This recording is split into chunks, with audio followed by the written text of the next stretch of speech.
तो फ्रेंड्स आपल्याला करायचं आहे आज hair straightening temporary. Iconic hair straightener आहे. मी हे प्रोडक्ट टॅग करेल.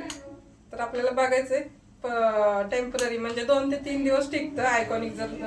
आयकॉनिक मशीनने जर केलं तर 2 ते 3 दिवस टिकतं. दुसऱ्या कुठल्या स्ट्रेटनरने जर केलं तर ते 1-2 दिवस सुद्धा राहत नाही. त्यामुळे तुम्ही आयकॉनिक मशीनने स्ट्रेटनिंग करा.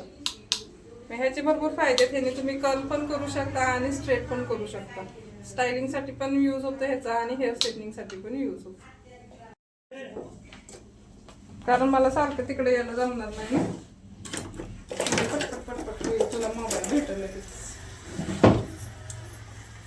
बाहेर बघितलंच नव्हतं. नाही हा कधी आला पहिल्यांदा व्यवस्थित असं कोंब करून घ्यायचं. तर तुम्ही एखादं सिरम पण लावू शकता किंवा हेअर मूज पण वापरू शकता. पण हेअर मूज आणि सिरम लावलं तर फक्त चिकट होतात थोडेसे हेअर. त्यामुळं मी ते नाही वापरत आहे.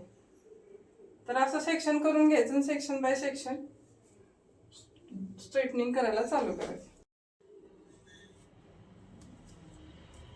तर हे असं सेक्शन मध्ये घ्यायचं. त्यासाठी हेअर व्यवस्थित वॉश केलेले पाहिजेत. अजिबात ऑइल वगैरे नकोय.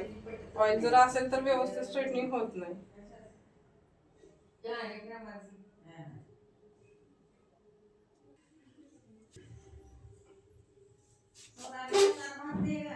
हो हो नाही.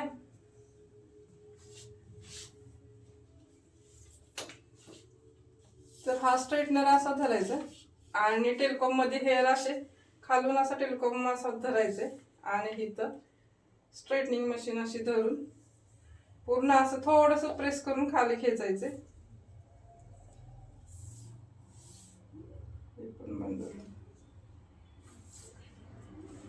लाईट केलं बंद करून चालेल.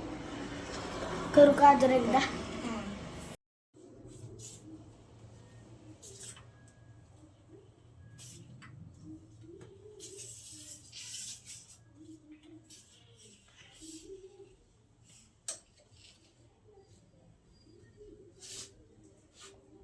कधीच केलं नाही तू स्ट्रेटनिंग?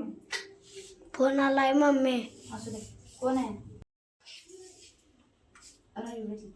मम्मी या लाईक ELY लाईकली स्पेस कर बंद. नंतर कर बंद. केलायचा. फ्रेंड्स तुम्ही बघू शकता आपण स्ट्रेटनिंग केलेलं आहे. आयकॉनिकच्या मशीनने आपण स्ट्रेटनिंग केलंय. कसं वाटतं तुम्हाला कमेंट करून नक्की सांगा.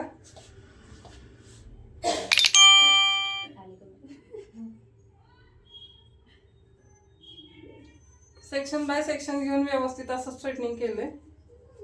तुम्ही बिफोर आफ्टरचा लुक बघा आणि नक्की कमेंट करून सांगा तुम्हाला कसा वाटला हेअर मधला लुक.